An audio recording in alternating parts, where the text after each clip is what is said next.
And the crack epidemic was so evident that even the Air Force was out this bitch just doing shit. Because if we being honest, only the mind of a junkie could ever conjure up the idea to make a laser not fire with electricity, but with chemicals. Real crackhead activity. Yeah, you already know what time it is. I just came from the gym.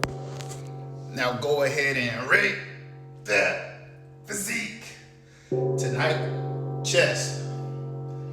I get arms, I promise. Psych, I'm just playing. Now let's get down to motherfucking business. Listen, I tell you I'm convinced that 90% of our defense budget back in the 70s went to crack. I like to give y'all niggas evidence of why I feel this way. And the YAL1 is one of the pieces of evidence to show you why the fuck I feel this way. Because with this project, the Air Force was just doing shit. In the beginning, they had a reason, and it made sense. The Cold War was at its height.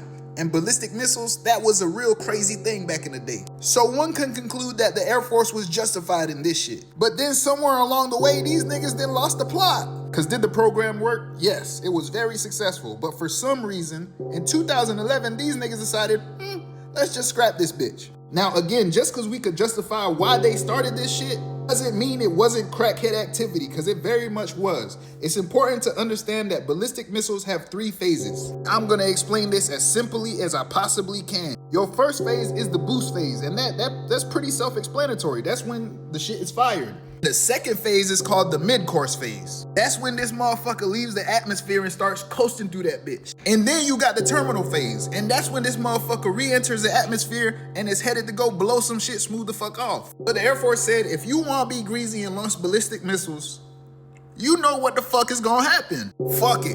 Throw on the shiesty and the lab coat and give me a little key bump. So these niggas took a 747 and filled this bitch with a whole bunch of fucked up ass chemicals. And the primary laser on this bitch was the chemical oxygen iodine laser. And my thing is, what the fuck was wrong with good old electricity?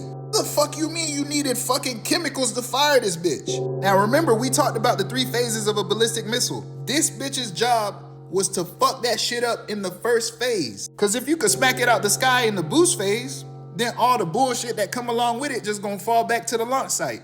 And the Air Force got it to do its job very well. But unfortunately, the Air Force said, nah, we gonna scrap this bitch. I'm not gonna lie to y'all, they had good reason. Because even though it was good at plucking ballistic missiles out the sky, it had to be really close to the missile to do so. Then that on top of the fact that this shit was super expensive, and you know the military, sometimes they be cheaping out. And still to this day, I'ma ask, why would you beef with niggas like this? You niggas let crackheads make a laser that doesn't need electricity.